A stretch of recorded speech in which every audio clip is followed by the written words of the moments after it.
Greetings, greetings, everyone. This is me again, Zara Bazak. I'm quite distraught and quite low. I don't know. Uh, Many people are.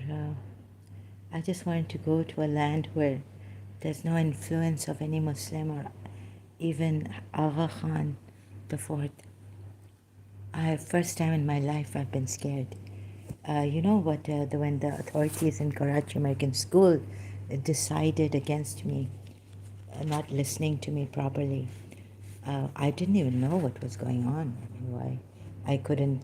I thought it was because they thought. No. I thought it was because they thought I'll get too attached to Miss Disa, or I'm too obsessed with her, and that's for my own good or something.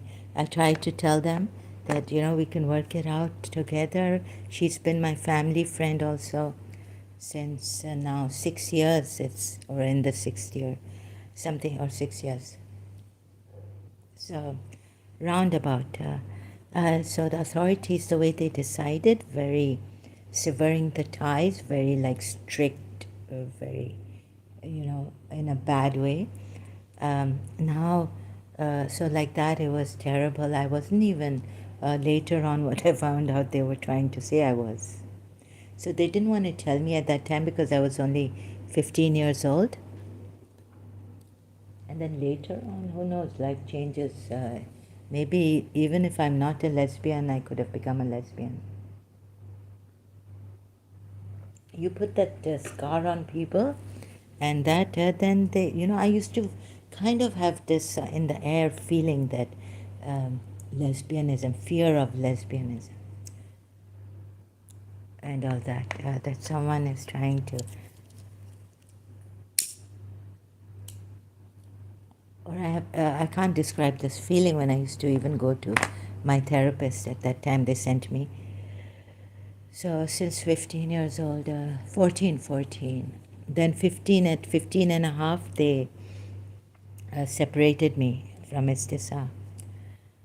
So I'm really scared. So, in my life, like heart wrenching, like that. And this person, recently something happened. So I don't know about Kalthofer. He's also from Canada. I don't know in what position he is, right? So whether they indirectly wanted to tell me that, about it, they really didn't mean to, but it's a kind of a conspiracy also, I felt.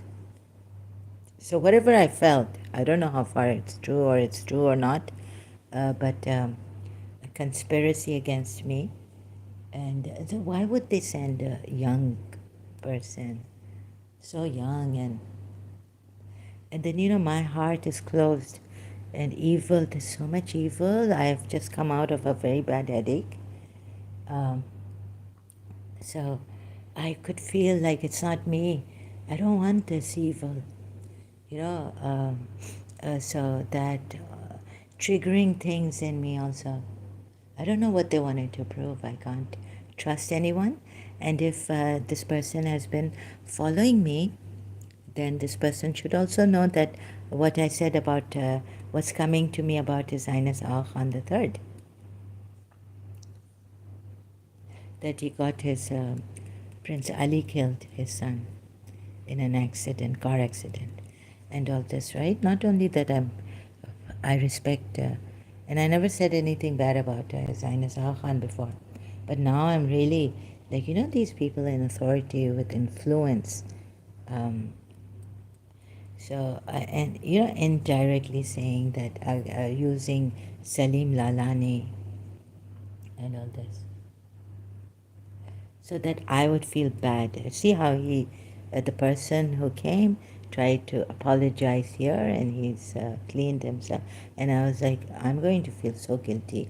And I don't think it was right of him to come when ask of me. Later on, he said, please keep this private.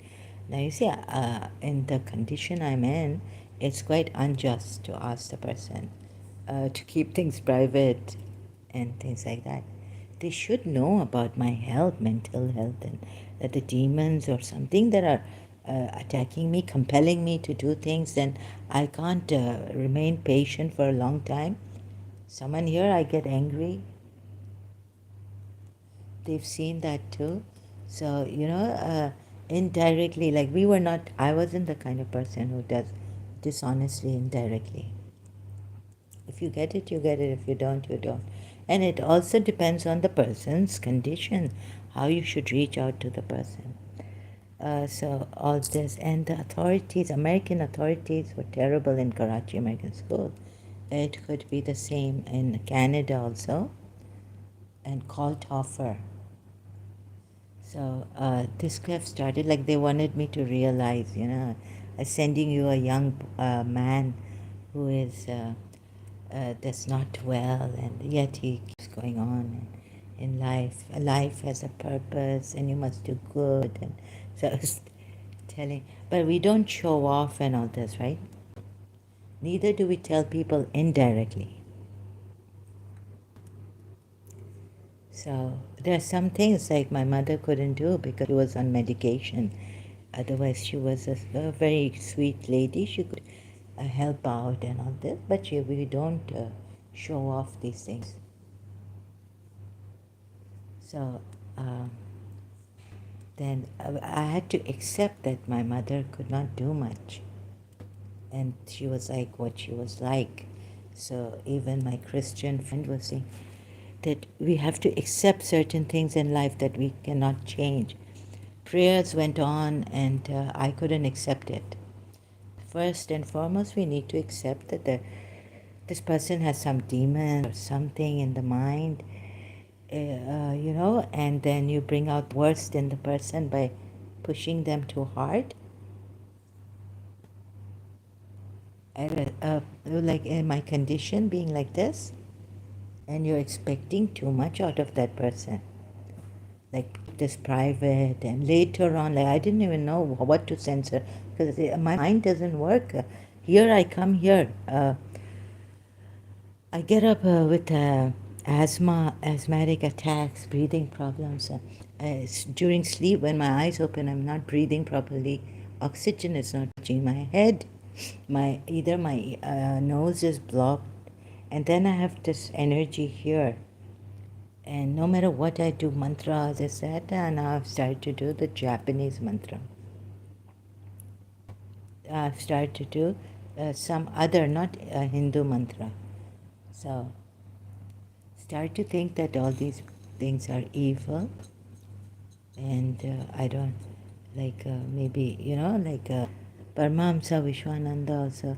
But samajh har tomat ko ehsan. But I'm not in that condition, right? Before, if someone said something bad to me, the best thing is not to answer back. Keep quiet. You don't have to show off that, oh, I kept quiet here and this and that. No, just be humble, be yourself, and just keep it inside, and take it as a gift. So all this, and I've also criticized Paramahamsa Vishwananda in this condition. Otherwise, I just would walk away silently, not just go to my psychologist, talk about it, or to someone. If I'm weak, I can't handle it. That's my weakness, and that I accept. Otherwise, in your strength, when I was very young and there were false rumors being spread against me, I would just keep it to myself. Because I know what I am. I know I didn't take this person where she told my grandfather, others, and my family members. Then my aunt also said she was talking against my aunt and lying and all this. So I kept quiet, and then this happened. So I found out that my aunt also said that this person is she lies in front of our faces in a Imam Bargah after some majlis. 14 Masumin, they were there. So this, and so I felt quite alone in this. Are they trying to show against me, what, that I don't care, or, but they got themselves out of this. I felt I've done such a blunder. I can't, like, afford this. So it was unfair of that person to ask me to keep things private later on. But about some things he gave me, I said, okay. But it's, it's like I was telling him that maybe I thought the uh, Salim, he has not attacked someone, but I think they're all in this together against me, because I did abuse, curse, and threaten Kaltoffer. And Kaltoffer said he's from Canada. So I got this boy from Canada coming, Smiley. So I don't know what this is. And my spirits, so like they really made my walls come. I started to wonder what this is. So first time, and I even told this person I'm very scared of. Now the influence of His Highness Agha, the fourth, I'm very scared of. I felt like, you know, these authorities, they can mess things up for you. So majority of Muslims, why are they now? Because I now feel I couldn't answer the person. I've had this question coming that Islam is increasing and all this, Muslims are increasing. Why are majority, if Islam is false, then why are the majority of people Muslims? Or so many people Muslims? It's I can see it's so much lies being told, and how they've brainwashed us. First and foremost is to exploit people through belief in God. Jiddu Krishnamurti has shown us this. If you can see it, he says, right? So I mean, even His Highness Agha I respected, the fourth, but looking at the history, even they were not 100% innocent.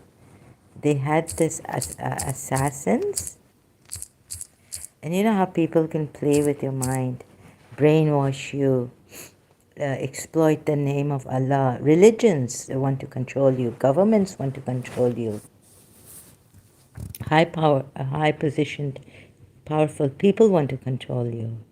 They want to control the market, the economy, everything. It's all about control, this life here. Assassins. And you see that,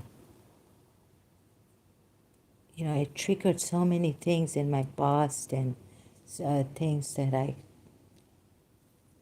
like the good people, they can afford to behave themselves. They adjust to life. Their sons, their children can adjust. They've got high places. They can work. Finance and banking, this and that.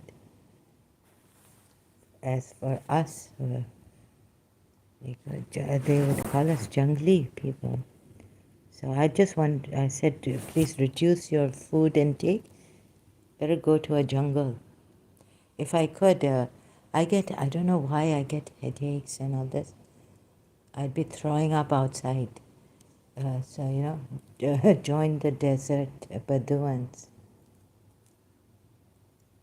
I wish I could be independent, away from this society, this very sick society.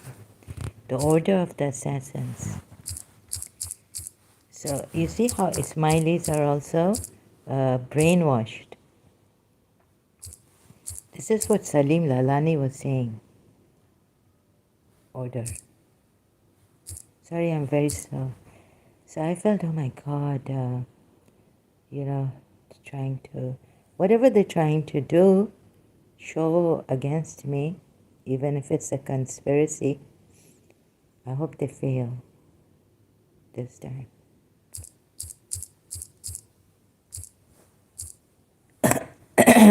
So we have the Nizari Smileys. Where's Wikipedia? Killing people when they. You can see this, the order of the assassins.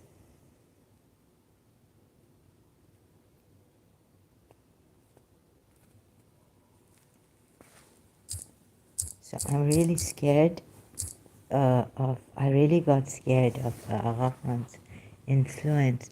And did I say this? Am I repeating myself?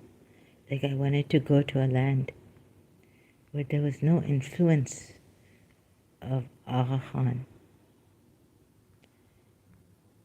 You know, she's like cult offer start to threaten me.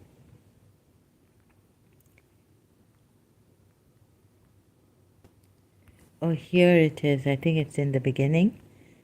The order of the assassins, or simply the assassins, were a Nizari Ismaili order and sect of Shia Islam that existed between 1090 and 1275 CE, founded by Hassan Sabah.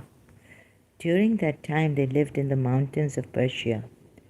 What did they do? They lived in the mountains of Persia and in Syria and held a strict subterfuge policy throughout the Middle East, through the covert murder of Muslim and Christian leaders who were considered enemies of the Nizari Ismaili state. Just because they were considered enemies, they were scared also of these enemies. So they would kill the leaders, Muslim leaders and Christian leaders, considered enemies of Nizari Ismaili state. The modern term assassination is believed to stem from the tactics used by the assassin. So I felt there was some treacherous, some dishonest tactics recently used against me. Even though the person is like suffering, has been born. So you see there.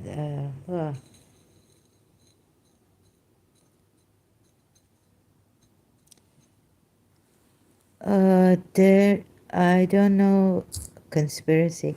You see, Karachi American school rules very hard and fast. They won't. They said they talked about liberty, love, and all this. You know, liberty, liberty, liberty, but they wouldn't hear me. Now, in San Francisco, we've heard there are many gays and all this, right? How many are they going to? So, and how would I make Miss Disa? So I felt like such a criminal, and Miss Disa was very disciplined. She would go to the church every day. My whole, like my life till I thought I had a miracle. I thought I had a miracle. There's something wrong with my internet slow. So I thought that I can't prove it. I couldn't prove it at that time. Then later on in my life, I had a shock of life. And I had this dream, and I got this feeling from this dream that I've jumped on baby Mariam's statue, which is like in, where the traffic lights are. We're going to college, towards St. Joseph's College. It's like near Gora Kabristan. It's called the Gora Kabristan. Allah, there's baby Mariam's statue right in the middle there. And as I see myself jump on baby Mariam, I used her. I thought her love, Jesus says love and all this. So I felt very guilty, but I was like, when I was able to let loose of Mr. and stop myself from going there, I felt baby Mariam's love and all this, right?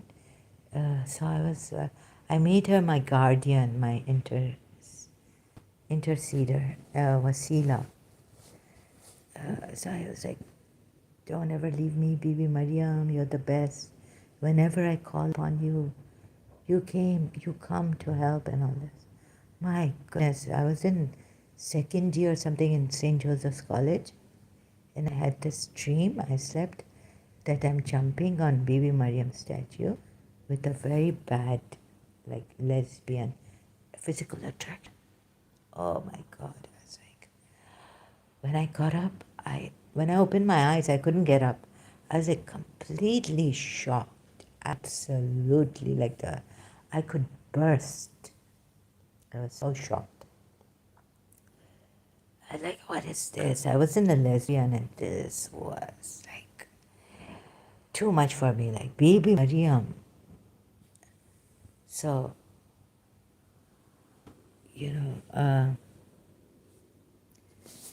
then I thought maybe because a priest had said that it's hidden, and because he gave me these things in the, it's hidden in your subconscious, so the priest made a mistake or something. But he's no more now. So maybe that's why, fear. I don't even know what's hidden in my brain, my mind, my subconscious, unconscious mind. And so I didn't think that someone's done black magic or something at that time. Anyways, but at that time, not at that time, I was extremely shocked. For some time, I was like, just like that in bed. And then I got up slowly, went to the bathroom, and still think, like I didn't have a dream. I was so shocked, right? And I wasn't even a lesbian, I've never done anything like this. Never even looked at a girl in that manner. And never told anyone. It's too shocking to even mention this. Until recently. Okay, now another thing is that apart from this,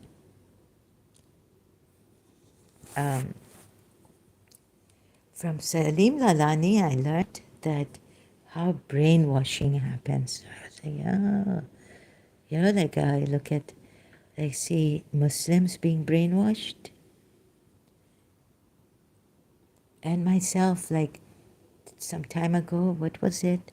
So you lose the when you realize you've been brainwashed and you've been betrayed.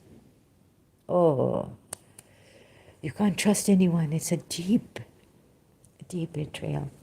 So recently, I'll just tell you where I went in the wilderness and the evil I was, and there was this energy here. I was like, but I couldn't do anything.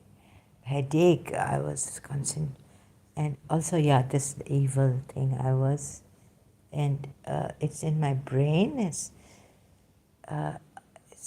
contaminating. I like, oh my God, what shall I do? I don't know. So, and saying this out loud is even more, like there are people who can play with your mind so badly. Lies you've lived, we've lived. Brainwashing happens, when you're vulnerable also. So many people reach out to, when we're in a desperate state, reaching out to fortune tellers and all. Or we have the fall that my mother had, because her mother had. So this we learned. We had it at home. So reaching out to people, I mean, it's very, very dangerous. It's how much lies they've told us. In the name of God, in the name of doing good to others, and all this. For the betterment, for your betterment. It's just a terrible, terrible tragedy. And when it suits their purpose, they want to put, when they have to use your weakness. Oh, I'm not a good talker. I don't know what to say. So I went through all that. And I was like, later on, I couldn't afford to feel guilty. I got scared, laying low. Like, oh no, where shall I go? I'm searching the net. But I in this condition, where will I go? I would even get, I would be also in trouble with Abu Dhabi because I went to LinkedIn and I said some things to my stepbrother there, right, on one of his posts. I was like, Abu Dhabi is blind. You see, people, if you've known my stepbrother,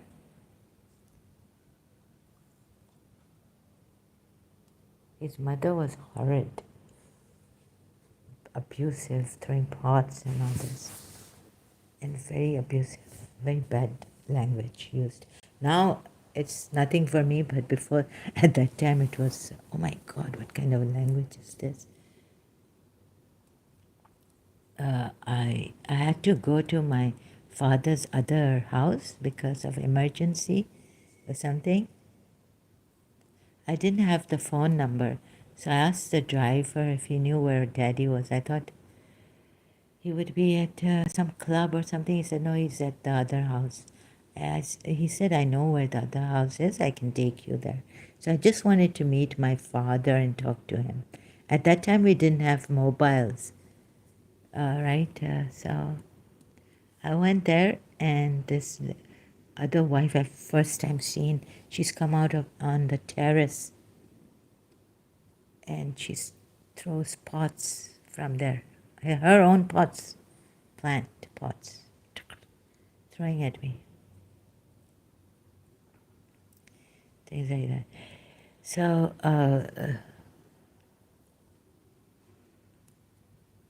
and came down abusing me. So her son is very well behaved, like good manners and things like that. You would praise him to no end. Against us, like me and my brothers and sister. So in London, someone told me, clairvoyant, that someone is jealous of your father and mother. That's why they're doing this to you. The children. I said, what have I done? If I could apologize or something. She said, no, no, no. It's not your fault. You have done no harm, nothing to her. This person who is jealous of you, or who is jealous of your mother and your father. A very strong kind of a thing. I don't know who they've used against us, but my aunt, grand aunt, did find out in Oman, meeting a spiritual person, Hindu, in Oman, that she had gone there for something, a personal problem. She was told that, they were told that people can do such black magic that they can turn you into an animal. So I was thinking when she told me, like, oh God, like literally turn you into a donkey or a wild dog or a rabbit. Would they be able to do that? Like physically change you, not only psychologically, mentally, but it's happened to me like mentally and not physically. So I know someone who could be jealous. Her name is coming recently, and there have been in Dubai Hindus and all this. Maybe she used a Hindu. She did mess up my ear. She took me. My mother, I had come with my mother to Dubai and she took me and got my ear pierced, but one ear badly. So maybe she was using some Hindu guy here to do jadoo on me, black magic on me or something. That also is a possibility. So that's why I'm not getting well. And all this. And yeah, Paramahamsa Vishwananda said that some people are think they're connected with me, but they are ungrounded. So thank you very much. Now I can relax about this and say, Samachar Tohmat Ko Ehsan. Right?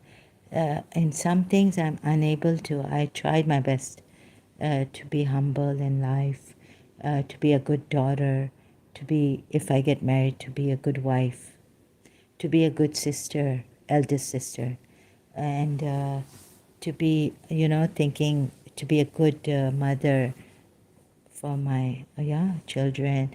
And also I've written to be of service, not only this, that I get married and just be a good wife and a good daughter, a good mother, but also I've written in my diary in my teens that I want to be of service to human beings, my fellow human beings. But it all backfired. Even my mother and I, we were struggling. We couldn't. Once I saw that old mother of mine who was really good in her, that old, her nature, good nature, when she said she was telling a Christian that this Christian lady needed some help.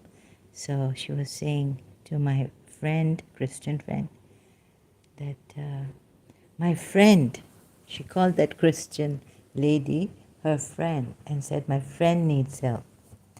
So I was like, this is how my mother was. So this is what the lady in London told me, that your mother and you have a good heart, but it's not you. I said, no. She said, no, it's not you. Like that, right? So until then, I've been doing jihad of my battle against black magic and this witch. In London, when I found out, 1996, I was like, it's not because I'm depressed or from istisar. Before that, then I realized in retrospect. She said, my dear, how have you come here? You should be bedridden. She was shocked. She told me, you're very determined. You're determined. People would call this stubbornness. You know how stubborn she is, me. And all this, many names. Thank you very much. Okay, thank you. So I know, I realized when God gave me this miracle that I felt so guilty going back to Mr. Saw for reconciliation. I was shocked. That's what my therapist told me. I couldn't accept it. Then people were saying that she's stubborn.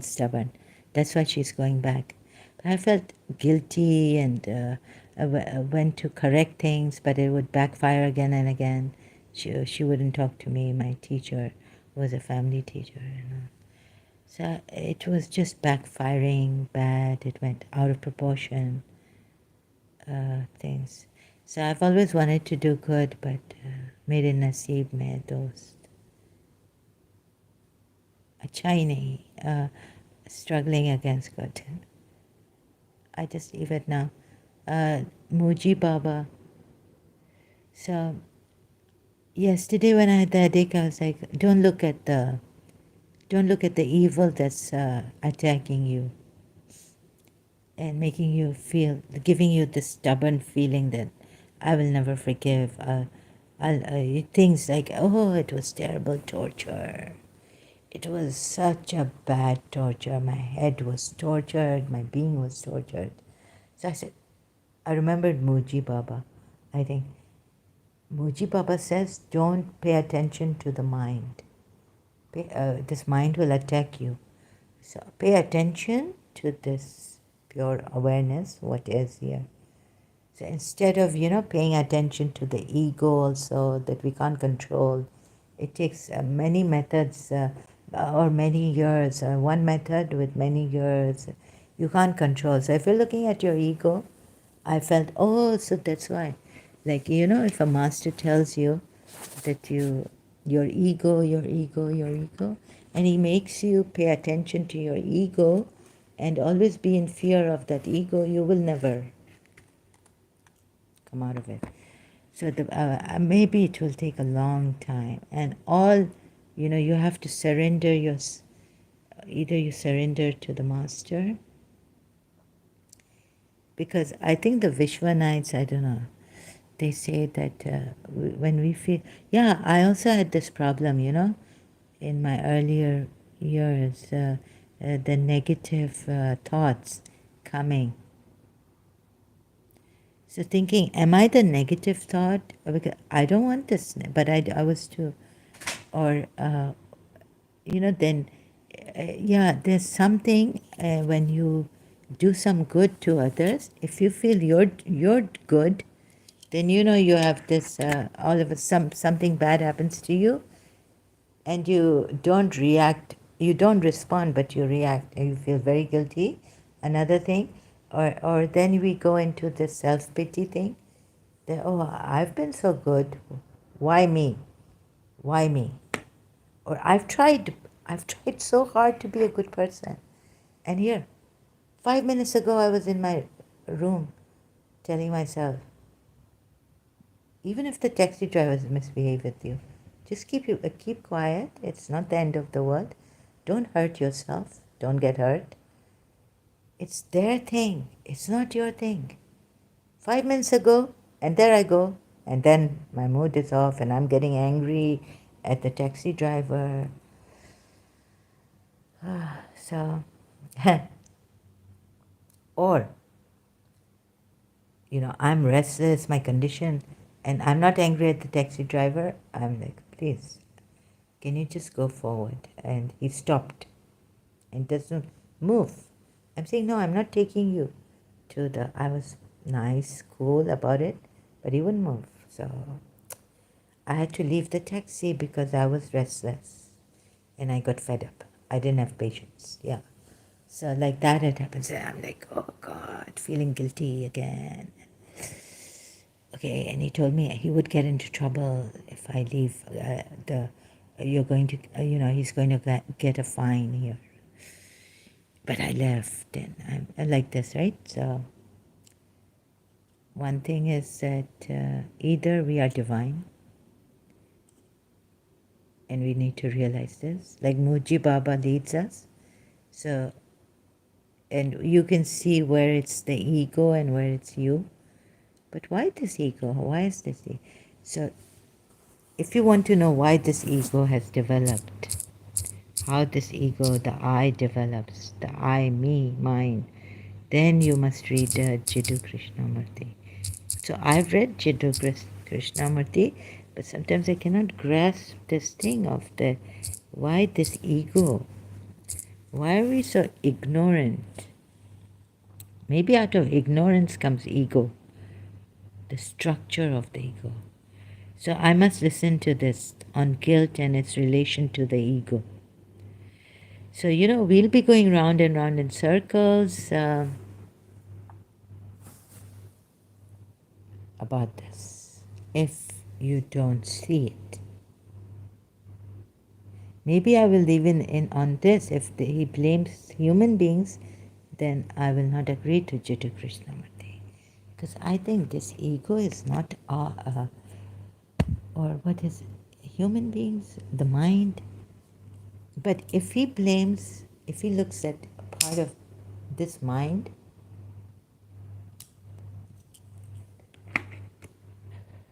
part of it is just for information good. But when we use it psychologically, it's bad. I don't know. But are we to be blamed for it? So we can go on blaming ourselves. Or we take the Vishwanite thing, that surrender to the master. And don't think it's you doing it, doing good to others. Everything God is doing through you. We are an instrument. So when you do good to someone, don't think you are doing it, think God is doing it. And when you do, when you can't, the bad, like the Quran says, comes from us. But how does it come from us? And we don't have to chastise ourselves. You see, that also is a violence, self-violence. Then we can go into self-punishments like I did and would take a stick against myself or a hanger.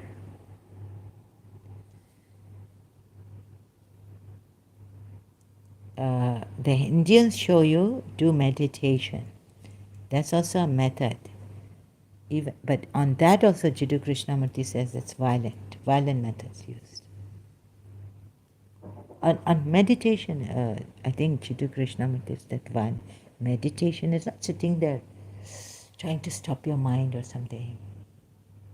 But, it's you can't stop the mind. You would be, you are using methods, yoga and this thing, or mantras or God knows what.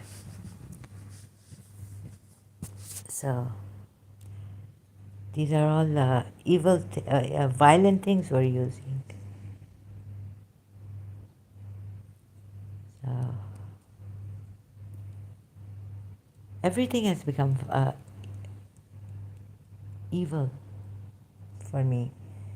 Yesterday, it was like, oh my God, even India's gods, this, that.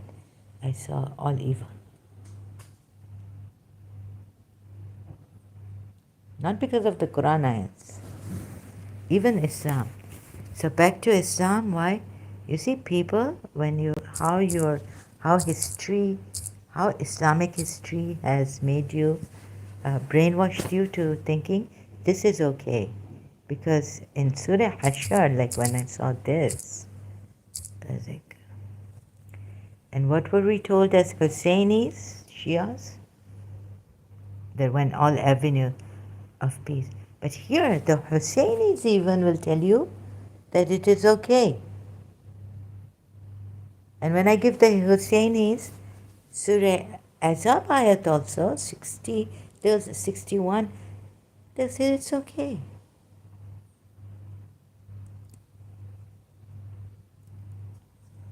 Read in context.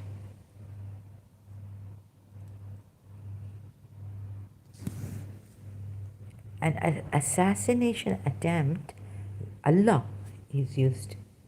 Allah cast fear. So I didn't have any idea how to tell you, how to show you, make you see. Because, recently I saw that that boy was telling me, how can I make you understand that I'm an Ismaili? I'm not your stepbrother.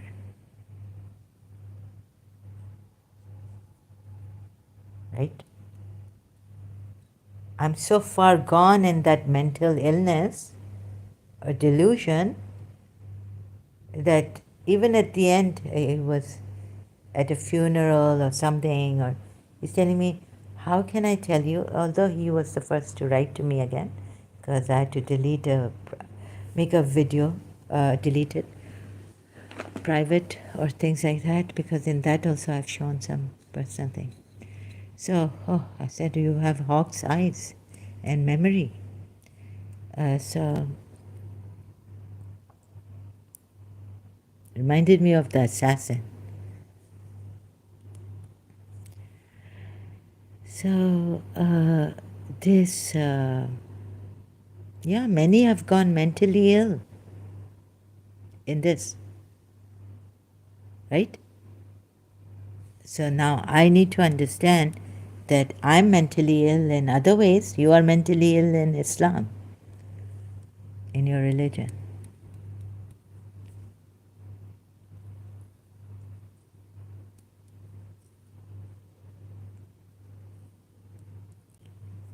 Breaking of houses. An assassination attempt on the Prophet. And you look at that history also. Like I was first doing the ayahs, then I said if it's absolutely necessary, go to the hadith, the tafsir, and also go to the history, please. Right? I saw this history behind this assassination attempt. I was like, what is this? Doesn't sound logical, doesn't sound factual or actual. But you may think, because Jibreel came and said to this prophet, now where can I prove to you where this prophet has lied? Could have lied to you. How can I prove it through the Quran ayats? Wondering, how can I show you? And maybe even if I show you, yeah, this incident today, yesterday, a few days ago, until yesterday was very good for me. To teach me a lesson, we'd be going back and forth. Oh, because there's a great sickness. In society also, Jiddu Krishnamurti has said. Oh, sickness in society. You remember that last time I showed it, sickness. His quote, sickness in society. Oh, so I'm dealing with mentally ill people here. I'm another one, in another way. Like I can't trust anyone and I have these delusions. Because the internet has even made it, at least it has helped me in many ways, of course, many, many ways, but in another way, someone can make themselves change their attire. Now, I've changed myself so much. This is like I look here, it's 15 years old or something. And I'm not 15, I'm 55.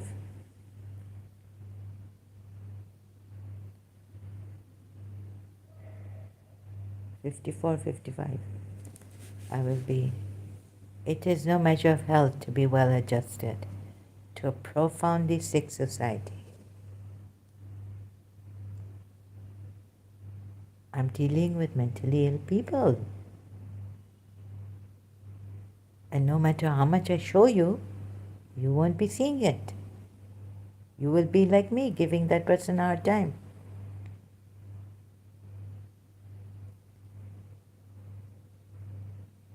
But, so,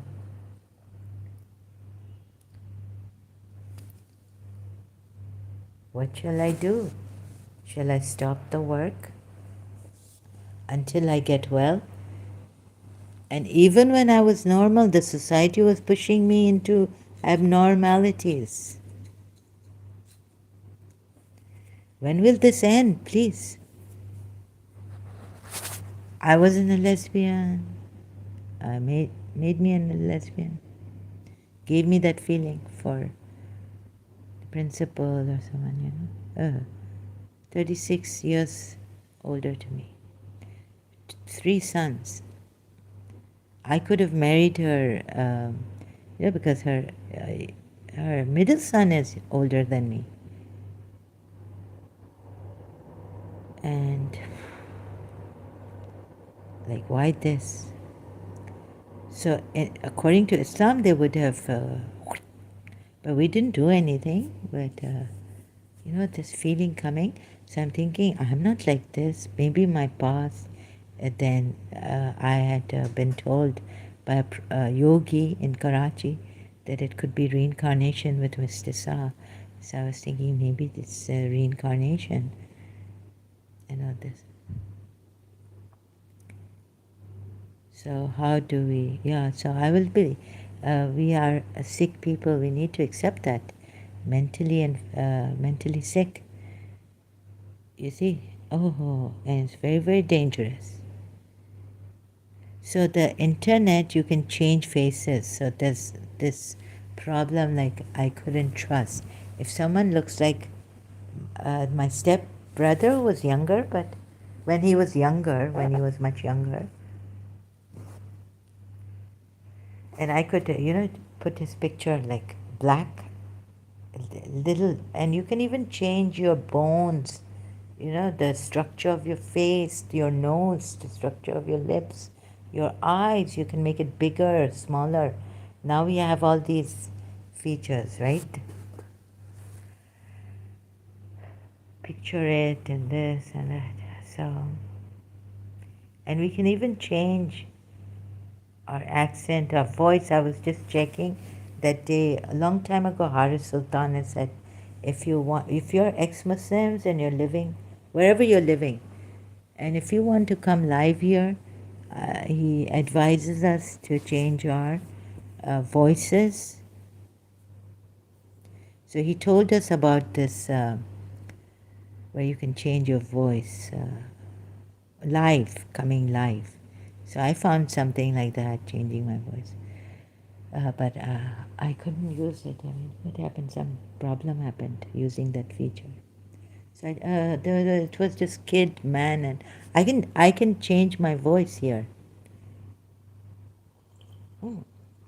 Maybe not my voice, but I can change my accent a little bit, but the voice remaining the same, like that, right? So we don't know. So that also a little bit, and then the delusion, the mental illness. What man has done to man. Yeah, so will you see or will you not see? And how to help each other see. Look, I'm not very influenced. I'm not at all. There are only, so I will not be able to hurt you. 495. So if you feel sick from me, or you won't be scared of me, right? Because you can kill me, I can't kill you. Now, Call Toffer is in Canada. I don't even know his real name. My whole case is transparent here. I can give you my whole name. I have previously in my some Indians have come here and said, please, ma'am, be the same. Even don't give your picture here. So very like, okay, and then I just gave my picture that I've changed a little bit and hair and all. Otherwise, I don't look like this at all. This was like maybe when I was 13, 12 years old, 11 years old.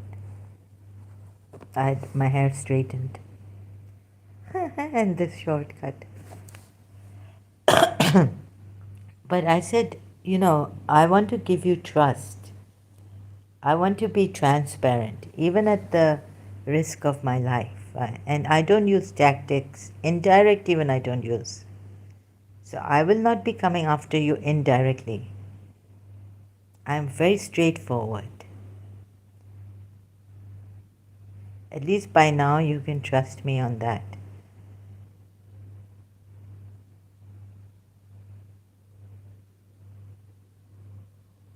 Zahra is my birth name. It's my real name.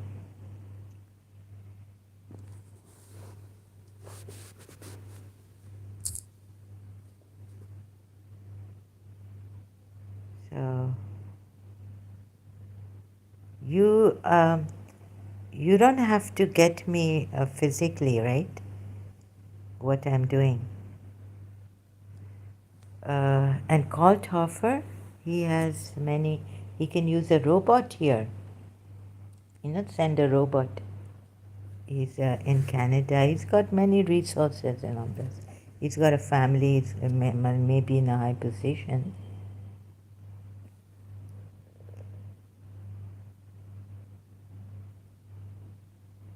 But I'm transparent. And on his on Facebook, he's got Andy.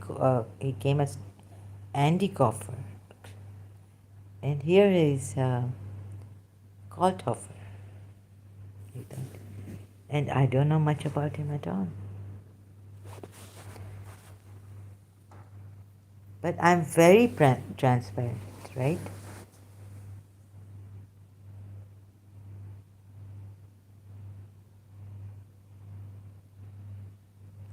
And how else to give you a little bit of trust? I'm transparent. I am. Just that little bit I hide, like, so that, for my own country safety and my safety, or other country's safety that I'm in, that country's safety, I hide that much. Okay? I will not fool you, I will not cheat you, I will not tell you indirectly. Maybe if I talk about, and even friends, when I talk about them, I give you their names here at times, or it comes out. I'm very transparent.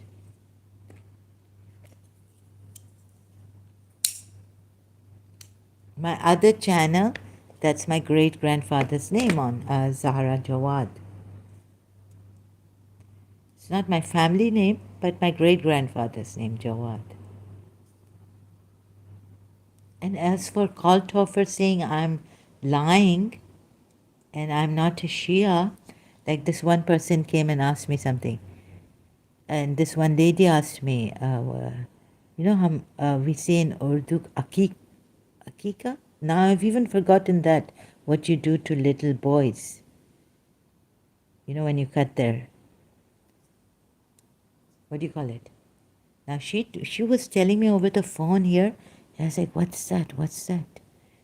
She said, you don't know what that is? I said, no, I don't know what that is.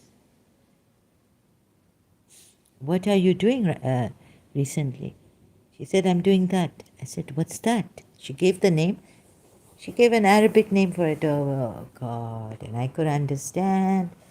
And so she had to tell me, what your boys. Oh, I was like, oh, my goodness.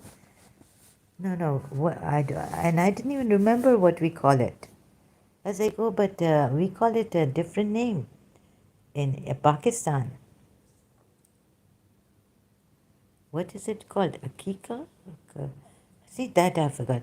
So one man came here and said, oh, you don't know this name? Was it Zalmi or someone? You're not a Shia. Now, you know, my father, we've been listening to the ziyarat. My father was a reciter of this Ali Akbar ziyarat. What is it called? I don't know the ziyarat. Complete ziyarat. My mother knows it. I didn't remember it.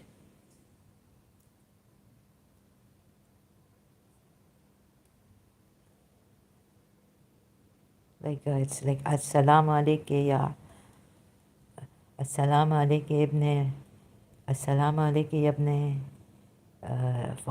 this, and then I forgot. No, I don't know. In the end, what is it? About Imam Mehdi, and in the middle, Imam Raza, we have to turn.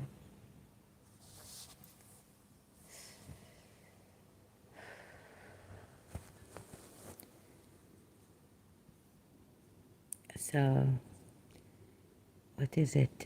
And in the end, Wada Risalat. You know this, okay.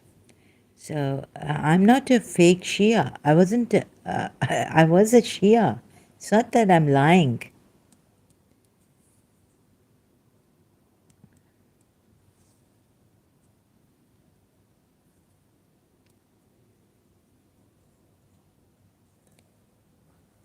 So this, oh my God.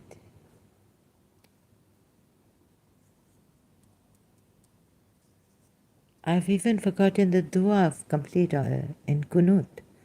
How do you say it? Maybe if I go and say the full praise, start from the beginning, when I come to it, I'll just remember it. But like this, in the middle, out of, like, what's after, if you ask me what's after G, you know, simple alphabets. I can't remember it like this. A, B, C, D, E, F, G, H, I. You see, if you ask me what's before T, S, S, T, U, okay, this I remember. But some things I don't remember now, like that, in the middle, or what it is. Tabara, what is Tabara, and what is, like, and then you say that she's a liar. She's been lying to you that she was a Shia.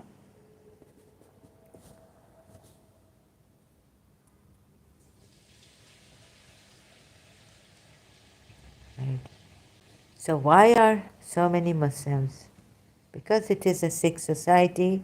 And why is it a Sikh society? Find out through Jiddu Krishnamurti. How many lies, we have been telling. It's time to step down from these lies, right? Even to His Highness Agha Khan, I would request. It doesn't help anyone. Maybe temporarily, yes, you might get a miracle, or you pray to Mawla, to God through Mawla. So we can even find this out, how it happens when even Hindus say, like, just look at our picture and whatever that is. How it happens, I don't know. So I was a Shia and I don't know how that happens. Many Shias don't know. Do we have scientific evidence that, how many people call Ali, Imam Ali, Allah? Okay, Allah we can understand, but Imam Ali, जंगल पहाड़ समंदर कहते हैं करो अली अली अली मुश्किल को मेरी हल करो मुश्किल कुशा Ali. So how many people call on Radharani and all this? Do you think if Radharani gets, like I was just thinking, how does this Radharani, how can she take Radhe Radhe Radhe Jai Jai every day? How many people, how many Indians, Hindus call on Radharani? Schizophrenia, I'm hearing, oh my God. So I haven't understood that also. I wanted to go into that and understand.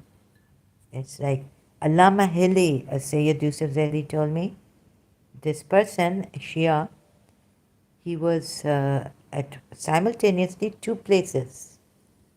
How can it happen that way? But we say God wills it, it happens. But this scientifically, how does it happen that so many people are saying Nade Ali or Ya Ali Madad, Ya Ali, Imam Ali, do this. Please come, help me, Mawla. Simultaneously, how many people are calling to him? How does that happen?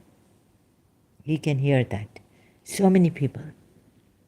This is what Abdullah Samir also questioned and brought out this.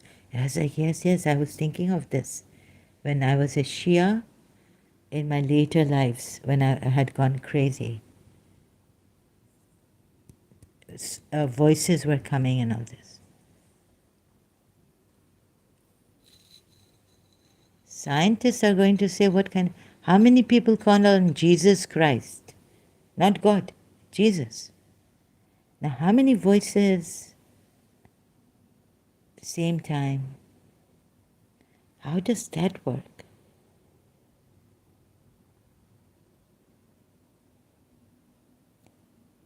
Another thing I was thinking is, how does God get into little things? Like Anna said in Mr. God, this is Anna by Finn, the book I read. So, okay, the Shiva thing solved the problem. That, this pure awareness, everything is in this pure awareness. So God does not have to make himself small to come into little things like ladybirds and all this, worms and all. But this pure awareness is everywhere. But voices, I don't understand. Simultaneously being two places, I can understand that. So I don't know. And recently I was saying, I'm not Radharani, don't call me. Please. I don't know anything.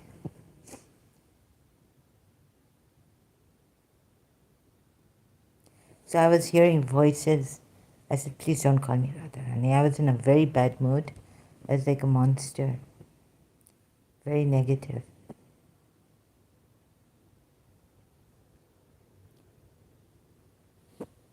Very scornful.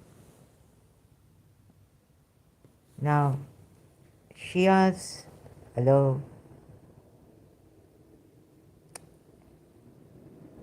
So, खैमों को जलाया, हैरान क्यों होते हो, ये वो उम्मत है जो खैमों को जला देती है. Why are you surprised? This is the ummah, that community that burns khaimas, tents and all. I'm very slow. And he cast terror into their hearts, so they destroyed their houses by their own hands and the hands of the believers. So take warning, O people of vision. On attempted, Saladin had come here saying, it was an attempted assassination on Prophet Muhammad. Right?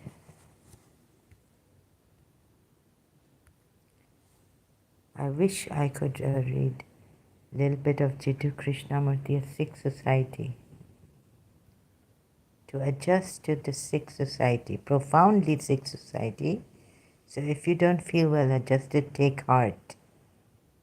It probably means you're exactly as you should be, and that you have a lot to offer this crazy world.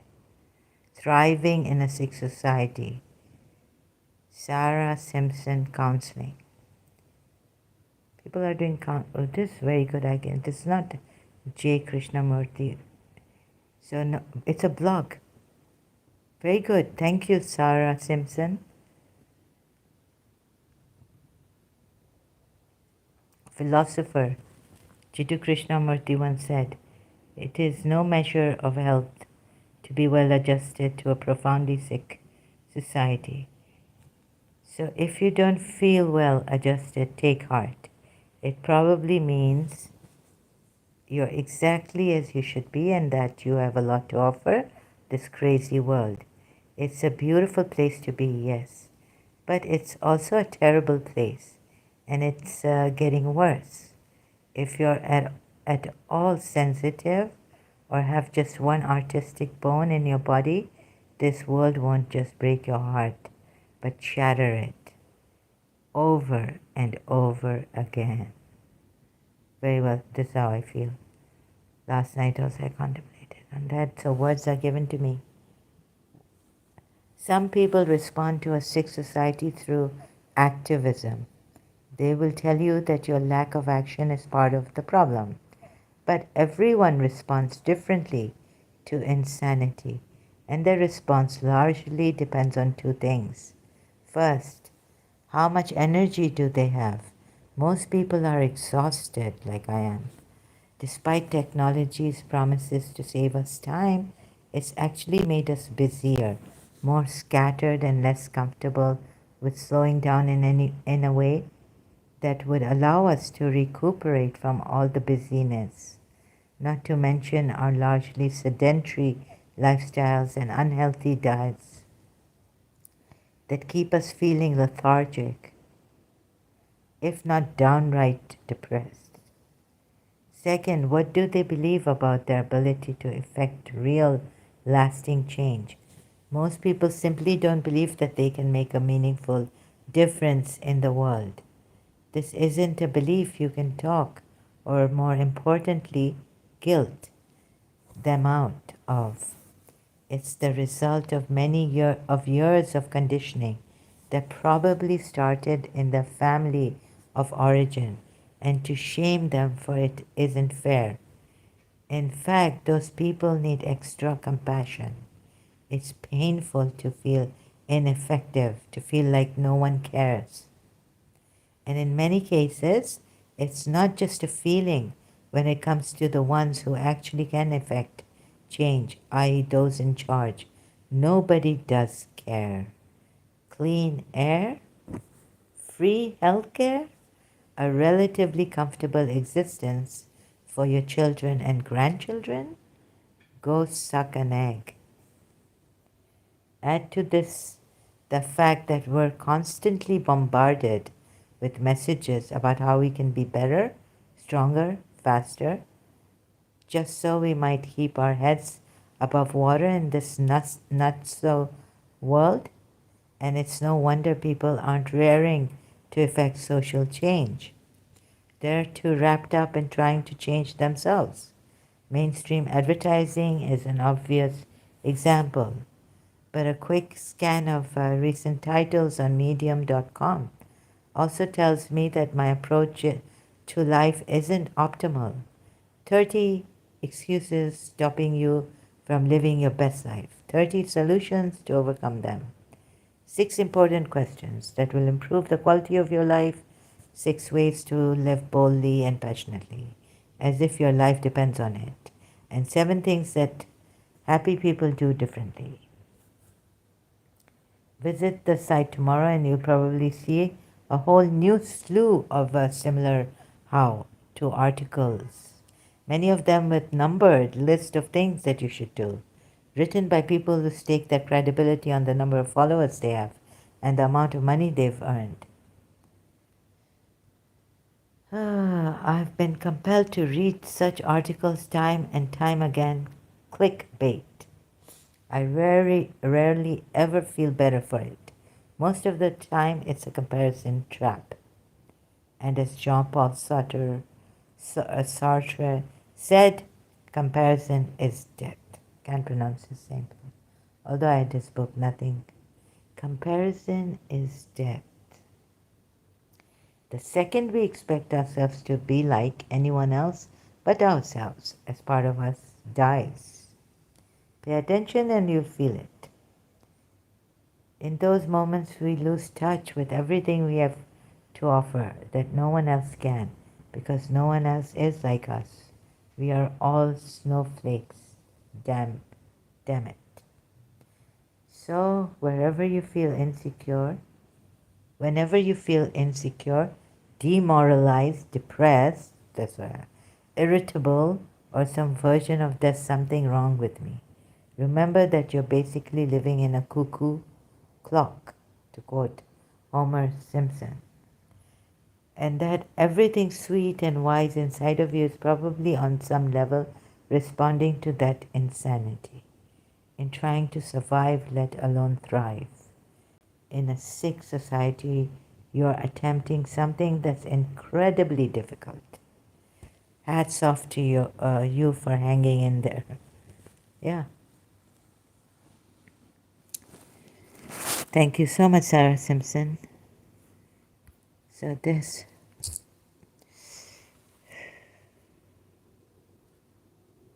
what do? We keep trying. So it's a big, people have used religion, God, to control us, to, brainwash us somehow. Guilt trips, sending us our ego. No. Ego. Is this our ego? So, no. So I went through a lot on this. I couldn't find what ego, but Jiddu Krishnamurti tries to tell us, show us what it is, and we are just, what are we? I don't know what we are.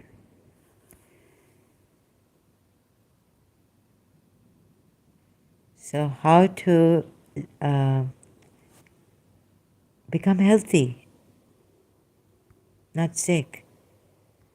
We need to go blank, empty, right? It's like, goodbye, all of you. Oh. Here, if you love someone, it's like, oh, so scared. Lesbian.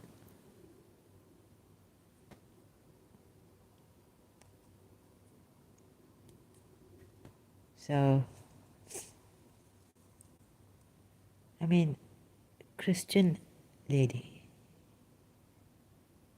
What did Jesus say in the Bible, is it? Or Jesus of Nazareth? I've given you love, now receive. It's very hard to... No, the person cannot receive your love. It's too much.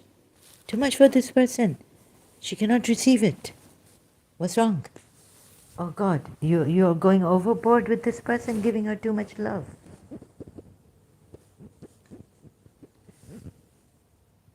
You've scared her. It's too much. Oh God, she's attached to me. Tomorrow will she be able to live without me? Too much love. I have given you love.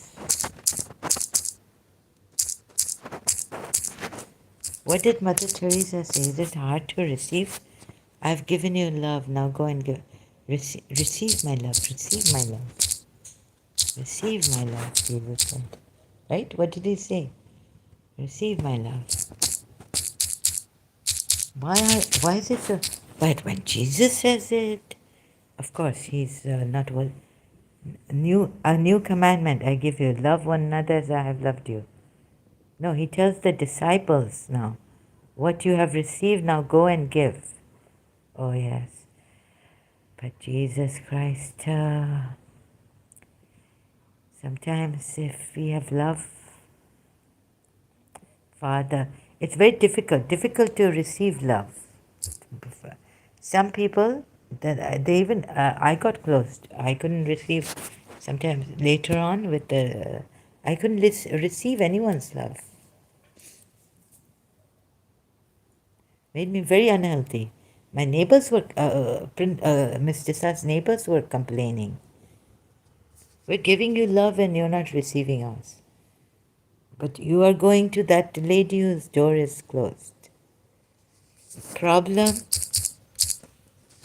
we have made all these problems. Problem of receiving love. Does the Bible have an answer for this? No, not lack. Receiving God's love.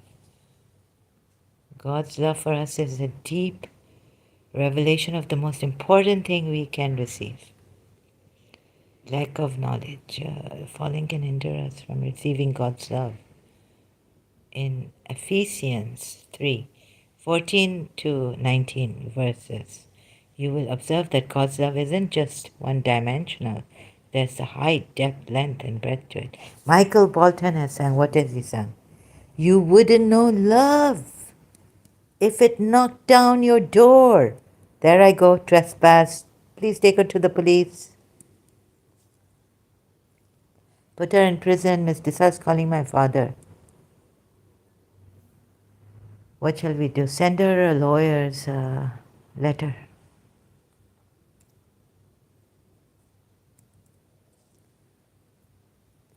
You wouldn't know love if it knocked down your door. You wouldn't know it now, you never knew it before. If it's there in your hands or from the heavens above, you wouldn't know love. Did you think I believe everything that you say? I think this is enough. You wouldn't know love. Michael Bolton, thank you. Afterwards came Michael Bolton's song. I should have taken this with the cassette tape recorder. All the neighbors in Mr. Sa's place block. Camping, tremble. What is this happening? This Muslim is coming, playing Michael Bolton's song. Jewish man's song. You wouldn't know love. Oh my God, Waking Up the Neighbors, Bryan Adams' album name, right? Disturbing the neighbors, Christian neighbors of Miss Desa, and Miss Desa as well.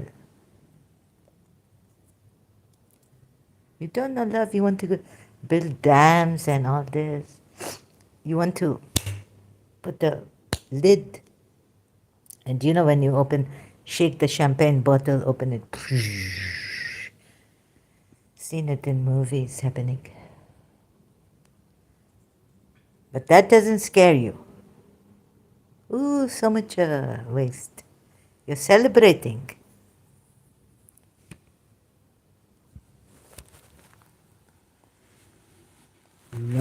comes and breaks your door, what do? You send the person to jail.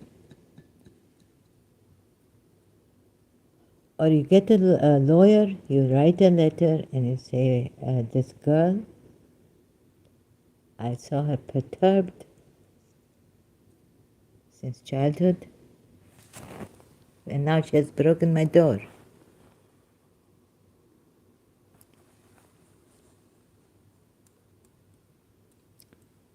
You can't tame my love. Who has sung that? You can't tame my love. And this not like a Fatal Attraction movie.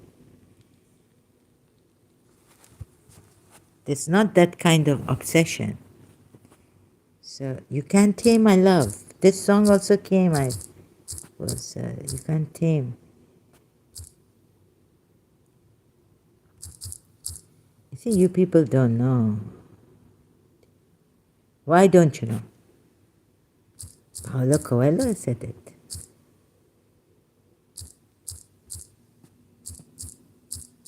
Why you don't know?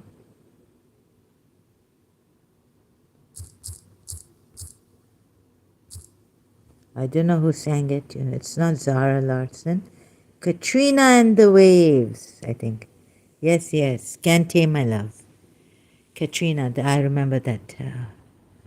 Katrina, excuse me. So now, you see, people don't want to suffer. People want to be like Bakery Man. Paulo Coelho, my heart tells me not to go on.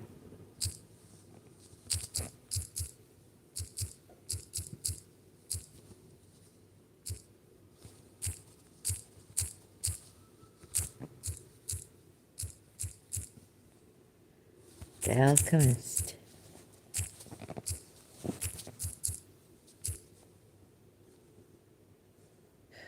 Paulo Coelho. Tell your heart that the fear of suffering is worse than the suffering itself, and that no heart has ever suffered when it goes in search of its dreams. My heart tells me this, my heart tells me that. When I'm doing hard labor, my heart tells me, you shouldn't be here. Where is Mr. Sa?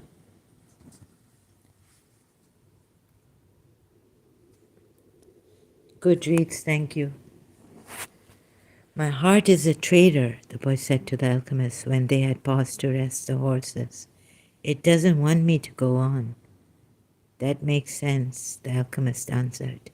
Naturally, it's afraid that in pursuing your dream, you might lose everything you've won. Well then, why should I listen to my heart? Because you will never again be able to keep it quiet. Even if you pretend not to have heard what it tells you, it will always be there inside you, repeating to you what you're thinking about life and about the world. You mean I should listen, even if it's treasonous? Treason is a blow that comes unexpectedly. If you know your heart well, it will never be able to do that to you. You see, we don't even know our hearts well. Because you'll know its dreams and wishes, and you will know how to deal with them. You will never be able to escape from your heart. Never. If you so it's better to listen to what it has to say. That way, you'll never have to fear an unanticipated blow. The Alchemist by Paulo Coelho.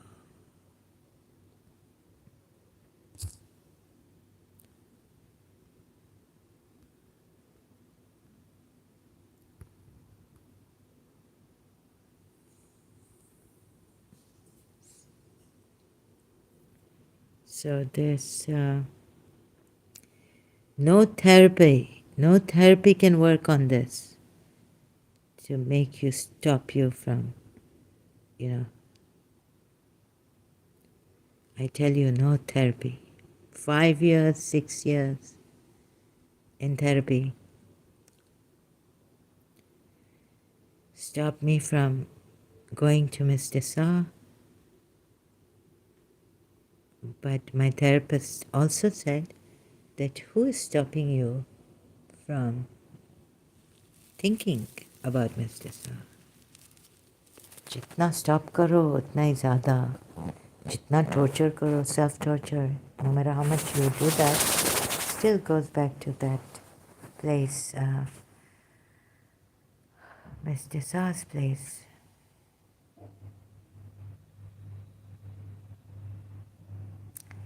People are going after cars and money.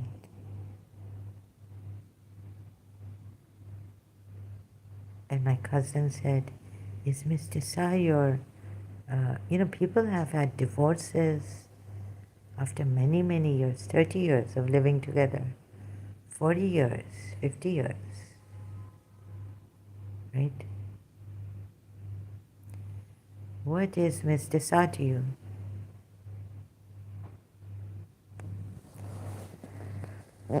She's gone now. So, they just messed up my life, they killed me. Now, ab bacha kya hai? What is left? So, but I'm supposed to, maybe I should have been a PE teacher.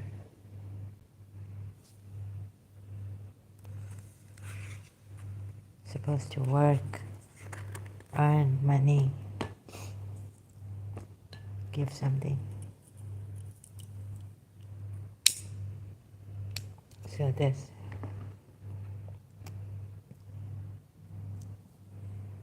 Danny, why people are so scared of love? I don't understand. They can't receive love. My heart is a traitor. Isn't my heart? You see, we had no fear. No. We only had the fear. When with Mr. Shah, I had no fear. What people will think, my reputation, all this.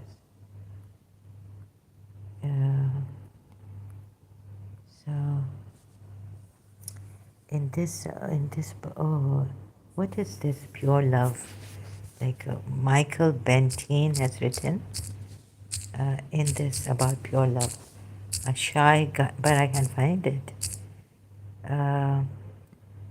Shy person's guide to life book. Such a it was like, this love that is not physical, it has something of its own. Shy person's guide to life.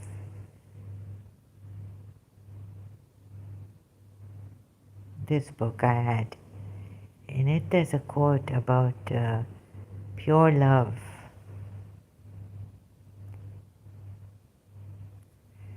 Okay, so it's in, I don't have it right now, the book with me. So this, and it's amazing how people have made the society sick, even our leaders, lying.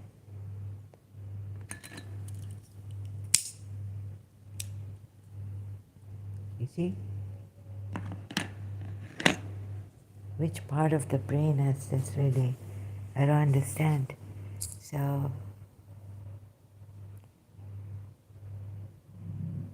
God knows. No. How you people, Shias also, And if I say anything, then there was this, no, don't say, and this, can't help. I'm looking at my former religion, right? Forget the Sunnis also. Sometimes we'll bring the Sunnis in. So, yeah. It's a sick world, I tell you. I mean, how history has changed. How they change history to make us feel so bad for Imam Hussein, the oppressed. But that he was determined, and that determination was God gave him to sacrifice everything. And then you see Muawiyah, Yazid. It all changed. And I can show you the other side. And someone will say there are two sides to each story. But which story has the true side? So this went on. Goes on in life. So if you see this side of the story, Yazid's side of the story, right?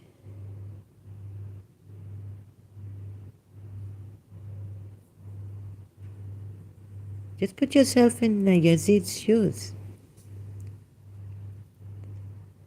See Yazid's side of the story. But before I did that, I brought you. I took, like, there's a certain thing of Bibi Zainab's khutbah and Bibi Zainab's khutbah. I said, it doesn't make logical sense to me. Not even spiritually if I come to it. Khutbah. Somehow it didn't. First, it was very hard to read this khutbah and out loud, but I had to, swallow and all this. Now we propose to the study of the sermon of Lady Zainab to Yazid. O Yazid, Allah and His Prophet have said that committing sins and considering the signs of Allah to be false is ridiculing them, i.e., deny the sign of Allah today and hold them in derision, and have become happy, and recite poetic verses on account of the martyrdom. How could they do this? This is crazy, right? Recite poetic verses on account of the martyrdom of the children of the Holy Prophet, just as the polytheists of Makkah became happy and sang songs because of the martyrdom of some Muslims in the Battle of Uhud. But did they kill Prophet Muhammad? That time when, do you read that from the Sunni side or whichever side? Islamic history. Umar, Prophet Muhammad said, go up and talk to Abu Sufyan. Umar went up. Abu Sufyan said, oh, Umar, do you see that we have not killed Prophet Muhammad? We didn't kill Prophet Muhammad.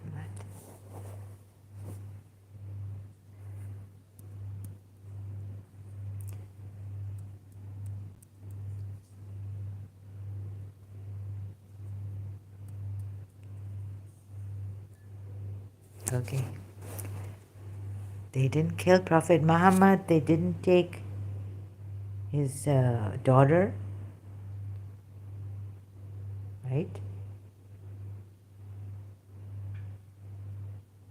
Recite poetic verses on account of the martyrdom of the children of the Holy Prophet, just as the polytheists of Makkah became happy and sang songs because of the martyrdom of some Muslims in the Battle of Uhud, and talk about taking revenge upon the Holy Prophet. Was it revenge? They were just teaching him a lesson. They were teaching him a lesson when he called them hypocrites. In Ali Imran verses we're told, fight in the cause of Allah or defend yourselves at least. They didn't want to fight. And Bibi Zainab, can I ask you of the Bedouin Arabs, Yathrib Jews, why are they forced to help Prophet Muhammad?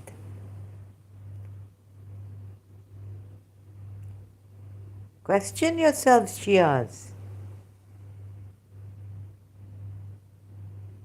Is this revenge they took?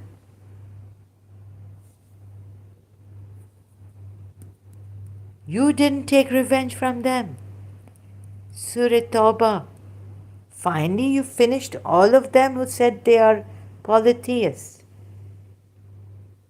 If they didn't change to Islam, my goodness, oh God. It's so clear.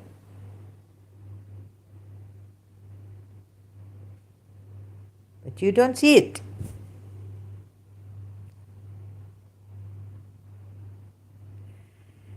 They're women folk, they're children, they're all this, they're men. You killed them. You had when you had the upper hand. Really, if when he had the upper hand and he had not killed them, he uses Allah. And this Allah, okay, you would say is the true Allah. Could this be right here, revenge?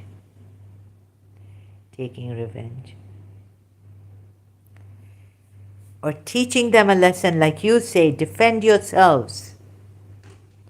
If they fight against us, we will fight we will fight them. That's self-defense.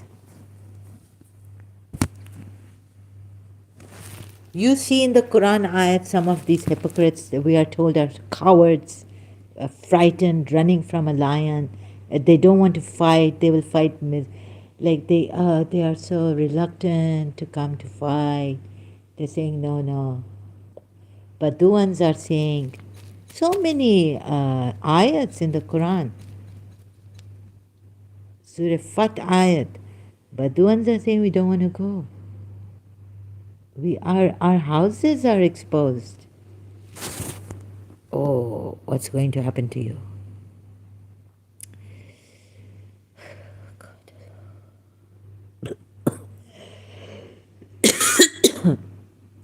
Oh God. Just need it. Oh, this is my.